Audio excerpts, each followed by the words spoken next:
আজ ম্যাগিকে একটু অন্যরকম টুইস্ট দিয়েছি। দেখুন প্লেটে সাজানোর পর কতটা লোভনীয় লাগছে। নমস্কার, আমি ভূমিকা। রোজকার সেই সাদামাটা ম্যাগিকে আমি আজ একদম স্পেশাল বানিয়ে ফেলেছি।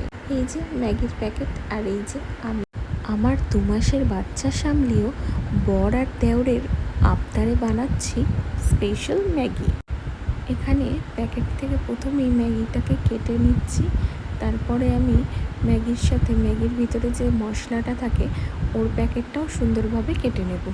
এই ছোটোখাটো রান্নাগুলো করতে সত্যি আমার খুবই ভালো লাগে।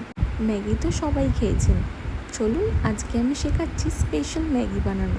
তো প্রথমেই ম্যাগিটাকে বসিয়ে সাথে মশলা দিয়ে সেদ্ধ করে নেব। তারপরে হালকা ফুটে উঠলে ব্যাস সস দেওয়ার পর এই যে একটা ডিম দিয়ে দিয়েছি।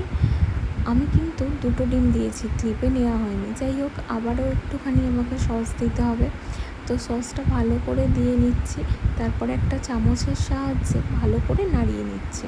ম্যাগিতে ডিম দেওয়ার কারণে পুষ্টি এবং স্বাদ দুটোর গুণই কিন্তু বেড়ে গেল। আপনাদের আমার ম্যাগি রান্নাটা কেমন লাগছে কমেন্টে জানাতে কিন্তু ভুলবেন না। দেখুন এবারে মিউনিস আর বাটার দিয়ে আমি কতটা সুন্দর লোভনীয় ম্যাগিটা তৈরি করে ফেলেছি। আমি তো অনেক খুশি ম্যাগিটা ওদের জন্য বানাতে পেরে। চলুন সরাসরি রিভিউতে। বল কেমন লাগলো ম্যাগিটা খেয়ে? ম্যাগিটা খুব সুন্দর হয়েছে, আপনারাও টেস্ট করুন এইভাবে।